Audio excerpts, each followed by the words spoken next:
3, 2, 1. New York, NY. LaunchPod starts now. Welcome to the New York LaunchPod, a podcast highlighting new startups, businesses, and openings in the New York City area. I'm Hal Cooper-Smith, and stepping onto the LaunchPod I'm very excited about is Helaine Knapp, the founder of my favorite place to work out, CityRow. Welcome to the podcast, Helaine. Thank you, Hal. What is CityRow in your own words? CityRow is one of the newest boutique fitness studios in Manhattan. We take an approach using a water-based rowing machine and combining it with high-intensity intervals off the machine. So you're getting that perfect balance of cardio and strength training in a low-impact, safe, and smart way. How did you come up with the concept? I was actually a big fan of boutique fitness. I was taking everything from boot camps to spin classes to Pilates with my friends, and I actually had an injury, which had me looking for something that was low impact. Turns out, not a lot out there. A friend of mine said to try rowing because it was really low impact for you.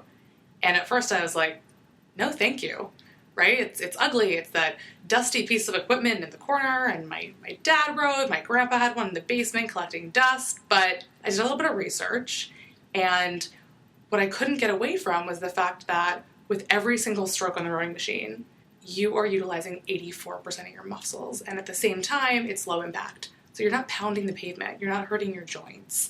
And when I was looking for something to get that really intense cardio burn, but I had to be really good to my body, it kept coming back. Despite the fact that there was a spin studio on every single corner, there was nowhere to do this workout that was seemingly better than anything else out there.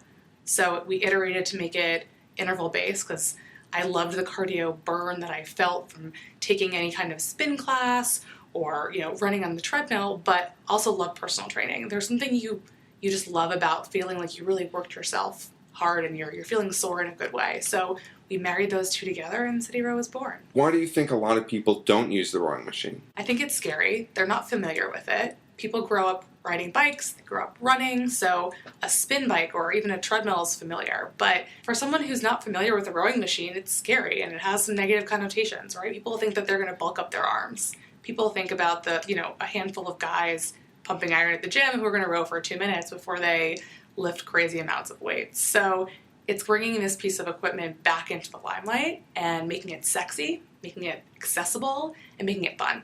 So you said it works 84% of your body. How did you come up with that figure, and what muscles does it work? So the good thing is, Hal, I did not come up with that. It's scientific. And a common misconception is that rowing's all arms, right? We have so many people coming in saying, is this going to bulk up my arms? And the answer is actually it's 60% legs. So you're coming in here, and with every single stroke, it's 60% legs, 20% core, and 20% arms. But it won't bulk up your legs? No. And your rowers look a little bit different than the classic rower that people think about. Yes, our machines are very sexy. They're made of wood. It's a company called Water Rower. And instead of using a belt that, has a flywheel in it, there's a little tank of water within every machine. And it's very organic in feel. With every single stroke, you're actually putting in what you're going to get out of it. And they're very cool. And I think that when we talk about bringing rowing back into the spotlight and making it sexy and making it cool, these are the perfect machines to do that. They're wooden, they're pretty, you just want to touch them. And for people who are maybe overcoming a fear, or we are, combating a misconception, these make it really easy to do that. How did you find those types of rowers? So I had a little bit of an adverse reaction to the traditional rower. It's metal, it's ugly. I didn't want to touch that. So I did a little bit of research because I couldn't get over how good this was for you, and these popped up. And so a little bit of digging here and there. They've been trending across the board. Reached out to them. They're a fantastic company, and we couldn't be happier to be working with them. How long have you been rowing for? Since CityRow opened. I'm actually not a former rower, which I get all the time, but I'm more a consumer of the boutique fitness world who felt there was a void in the marketplace for something that was really high intensity, but also low impact, and was going to treat our bodies really safe today and to keep them strong for life. How did you get your start? I was actually working in the media and tech world and taking a ton of boutique fitness classes with my friends. It was the highlight of my week was signing up for a spin class or a boot camp, and maybe we'd go out for dinner and drinks and sushi afterwards, but we would still get that cardio and burn in together. And when I got injured and had to find something low impact, there was literally nothing out there. So a trainer of mine was like, we should try rowing. I had that initial negative reaction. Ew, no, like I don't want to be a part of that. But dug into some research, and I could not get over that fact. I could not get over that in every single stroke, you're working 85% of your muscles. I was like, this has to be one of a kind. And the more I dug into it, the more I just learned that it's an amazing piece of equipment, and it really is that unsung hero of the gym. So turns out it's actually kind of hard to do it for a long period of time. No one wants to row for an hour. So we moved into an interval-based model where you're on the machine for 6 minutes, then you're on the mat doing core work, back on the machine, back on the mat for legs, rowing, arms, sprint, stretch, and you're done. What did you do to learn about the boutique fitness world? How did you prepare yourself for starting your company? So it's actually in the tech startup world, which despite the fact that it wasn't fitness, I was in the startup world. So I had friends left and right starting their own companies. And the initial thought that I had with a friend of mine who had started quite a few successful companies was, how do we assess demand? And he was like, let's do a pop-up somewhere. And I said, no, that's so hard. We have machines and equipment, and we have to rent a space. It'll be so expensive. So we actually had the idea to create a website that said, sign up here for the next big thing in group fitness. It had 1 or 2 lines describing who we were, what we were doing, and it just blew up. We thought that if we had 300 signups, we would pull the trigger, raise some money, find a space, and do it. By the time we opened, we had close to 1,500. Wow, 1,500 people based off of something said, sign up for the next big thing in fitness? Yeah, and I think that it just spoke to the obsession that people have with not only being healthy and treating their bodies right, but looking for something new and different that's going to keep them excited to work out. And turns out, we didn't even know this, but rowing's a big trend. And it's something people are watching. They're excited about it because they're learning how good it is for your body. And were these just email addresses that you collected? Yes. So you had these 1,500 email addresses, sign up for the next big thing in fitness, and just said it was rowing, and that's how you got your start? Yep. It was a hybrid rowing and high-intensity interval training. And it was just this idea. How long did it take you to get those 1,500 people to sign up? They accumulated in, I would say, about 6 to 8 months. And then how long after that did you open your studio? When we had about 500, we started moving towards pulling the trigger on this. It required finding a space, raising money, finding trainers, figuring out how to open a bank account. So throughout the entire year of, 2013, we started moving through the entire process. Who or what would you say is your competition? I really do think that we stand alone in our offering. There's dozens and dozens of boutique fitness studios on every block in Manhattan, and what we bring to the table is truly unique. You're getting cardio, you're getting strength training, and the way that we're delivering it to you is low impact. It's safe, it's smart. There's 1,000 ways to get a good workout, but there are only so many ways to do it that is going to keep your body really safe for today and set it up to be strong for life. So sure, you can say that we compete with the likes of Barry's and SoulCycle, and I think the fitting room is fantastic, but at the end of the day, I really do think that our offering stands alone. How are you going to stay fresh and relevant? Because a lot of the boutique fitness classes, it seems like something new is popping up, and people tend to gravitate to what's new as opposed to what's already established. I think it goes back to the actual core of the product and what you're offering. So you're right, I see them. There's a new studio popping up that uses X or Y or Z, and their hook is this, and there's a lot of room in the market right now. It's booming, but at some point there is going to be a settling, and the workouts that provide, I think, the best overall results for you and your body, as well as great experience, both from a customer service perspective and also from a feeling of ambiance and the actual facilities as well, people are going to soon figure out what's working and what's not and why. So we keep things very current at CityRow. We're doing things like foam rolling. Right? I think we're actually sometimes a little bit too far ahead of the curve. We're very smart and forward-thinking in what we're bringing to the table, and it's probably why we decided to open a rowing studio before the trend even decided to really fully catch on. So we're building that up, and I think we're still actually in the education phase of teaching people why rowing is so good and why to do it over anything else. One of the things that's interesting about boutique fitness classes is that you only get paid when people go to the gym. The classic gym model is to get membership and have people not show up. How do you keep people coming back? They have to feel good while they're doing it and then also after. And when it comes to CityRow, people are also going to be feeling how their body is reacting to a new workout, and they have to love it. So when we first launched, the plan was, let's see if the product actually works. Let's just put it out there. Let's start doing it. And if it actually works, then I think we're really onto something.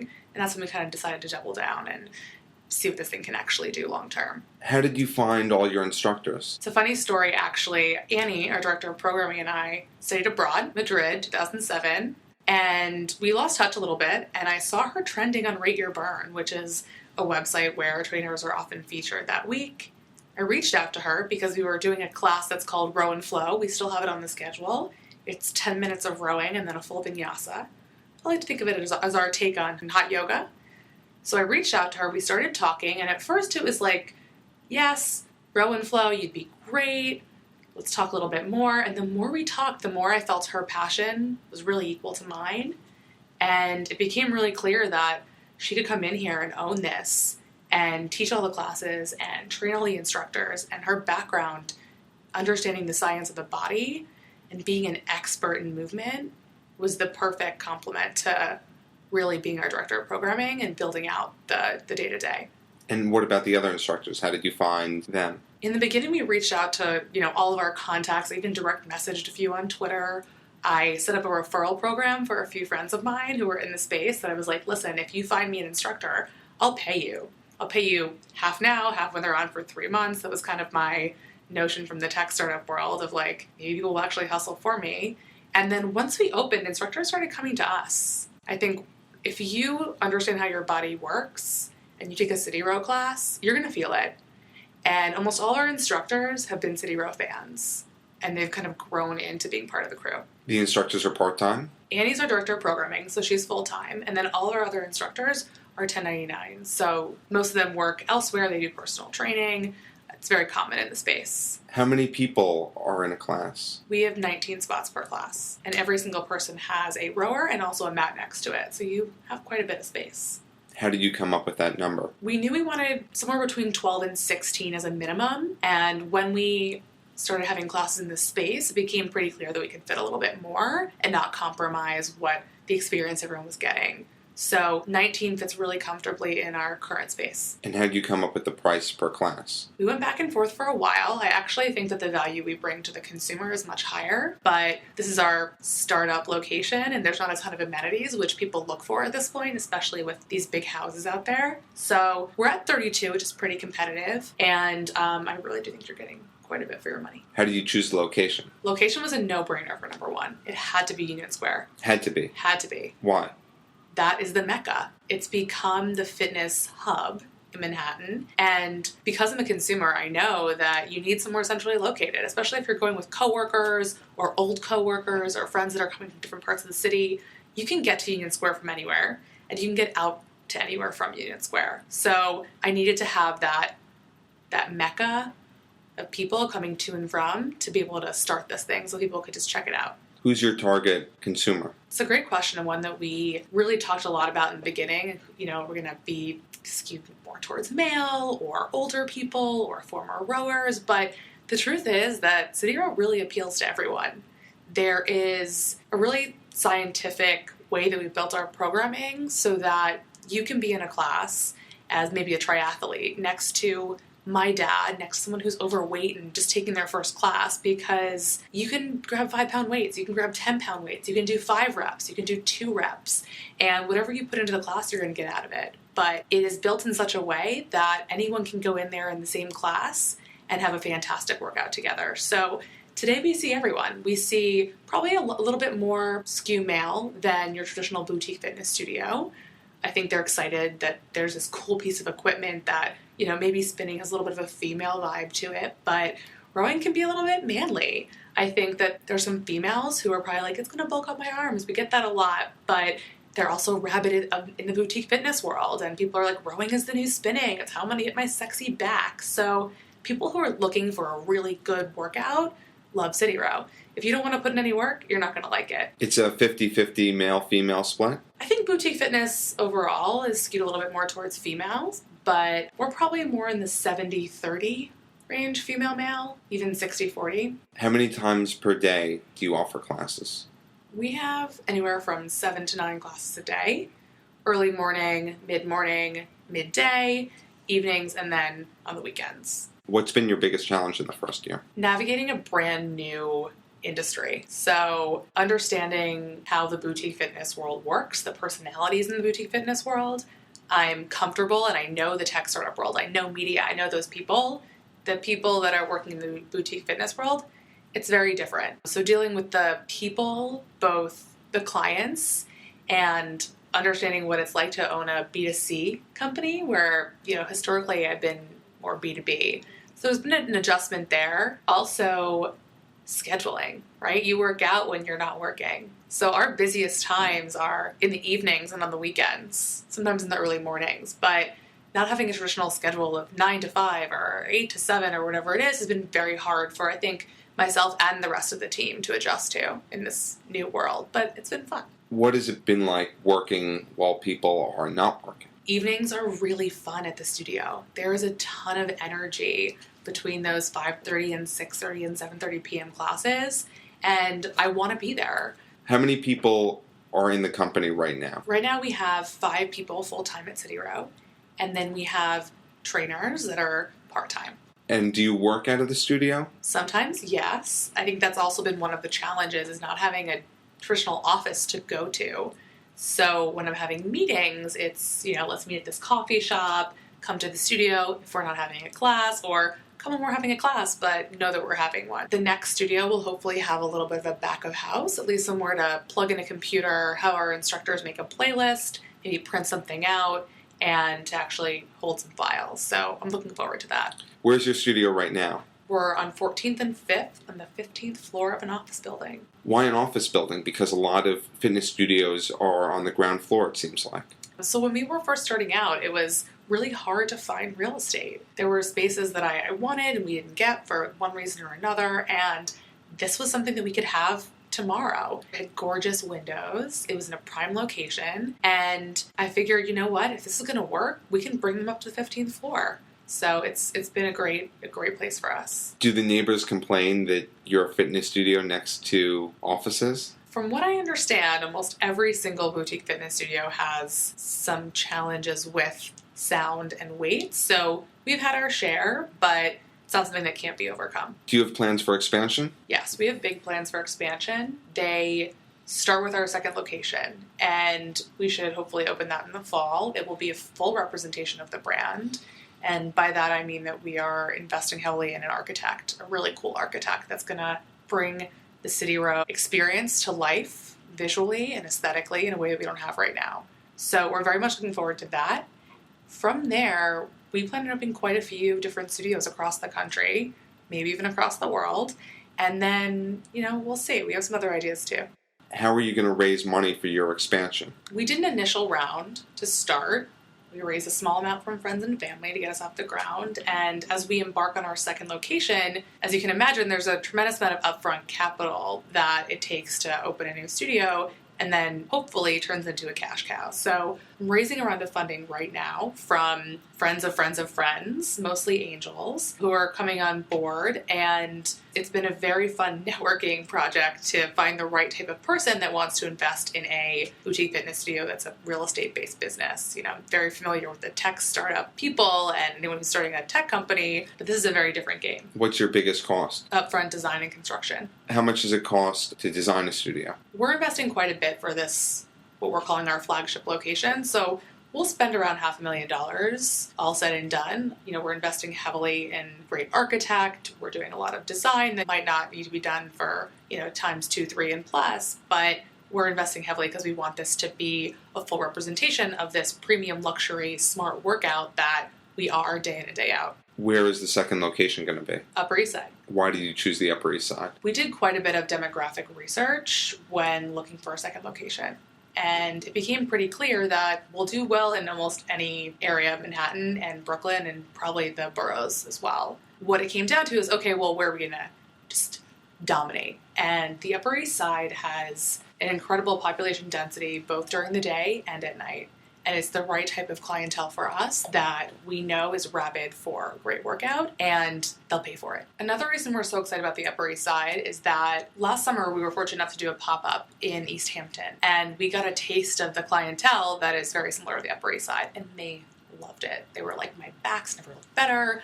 My arms are fantastic. I do a lot of spinning, but this is just amazing. And I think because the classes are smaller than your traditional boutique fitness class, and because we have such an emphasis on form and on an experience for everyone to have that safe and smart workout where you're working like crazy and you're sweating, but everything's low impact, really appeals to people who want to stay fit, and that's the Upper East Side. Something I was always curious about is who goes to boutique fitness classes at 2 p.m. during the week. Well, now I do, Hal, which is interesting. But, we were curious about that as well. Teachers, people work from home. I think in New York, probably more than anywhere else, people have flexible schedules.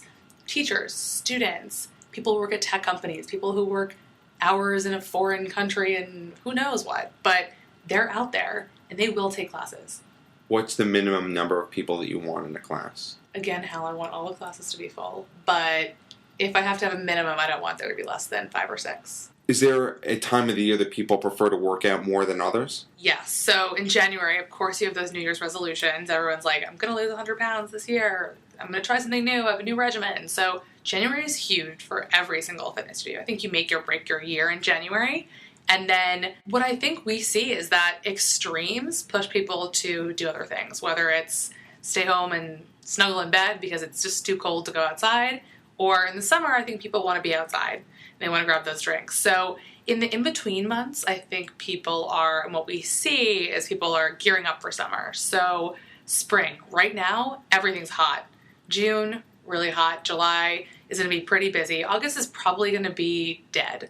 And then things will pick up again, almost like in a back-to-school way, right? We all kind of feel that summer vacation mode. And then September hits and it's like, oh God, I have to start my normal routine again. And then the holidays are also like a little bit challenging, but people are also trying to balance out all of the parties. So it is very seasonal and cyclical in that way. But now in our second year, it's fun to kind of know what's on the horizon. How successful was your Hamptons location? It was great. It taught us how to manage 2 studios almost. Last summer we were in East Hampton. We had a pop-up with a whole bunch of other boutique fitness studios. And this summer we're actually heading out to Montauk, which is one of my favorite places.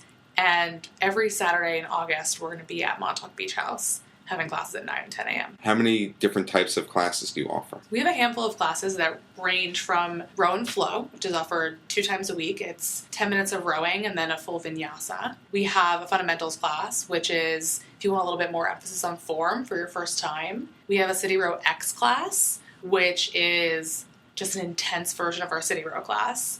And we have CityRow 75, which is probably my favorite class in the schedule. It's a full CityRow class. And then 25 minutes of active recovery, mostly using foam rollers. And, as we try and help people stay really healthy and fit and kind of like, this is what you should be doing even if you don't know you should be doing it. Foam rolling is really hot and really trending in the fitness world. And if you've never done it before, I'd highly recommend it. When you're not rowing, what do you do to work out? I'm a firm believer in knowing your body really well, especially as someone who's recovering from an injury. So I work out regularly with a personal trainer in addition to CityRow. So it actually makes my group fitness experiences that much better because I know how I should be doing a squat and I know my limits when it comes to lifting certain types of weights. So definitely a firm believer in personal training. And then I have dabbled in the boutique fitness scene as well. How do people find out more about CityRow? CityRow.com. And it's pretty easy to sign up for classes, find out more. We have a few different classes that we offer, including a fundamentals class, which is for people who want a little bit more emphasis on form. Maybe it's your first time. You're like, what is this thing? How do I use it? We teach everybody how to row in the first 2 minutes of every class, but this is focused on a little bit more personal attention. I love CityRow. I think it's a great workout and really like what you guys are all about. Helaine, thank you for coming on the podcast and sharing your time with us. Thank you for having me, Hal. If you want to learn more about the New York Launch Pod, you can visit nylaunchpod.com or follow us on social media at NY LaunchPod. Thank you for listening to this episode of the New York LaunchPod. For more information, please visit nylaunchpod.com.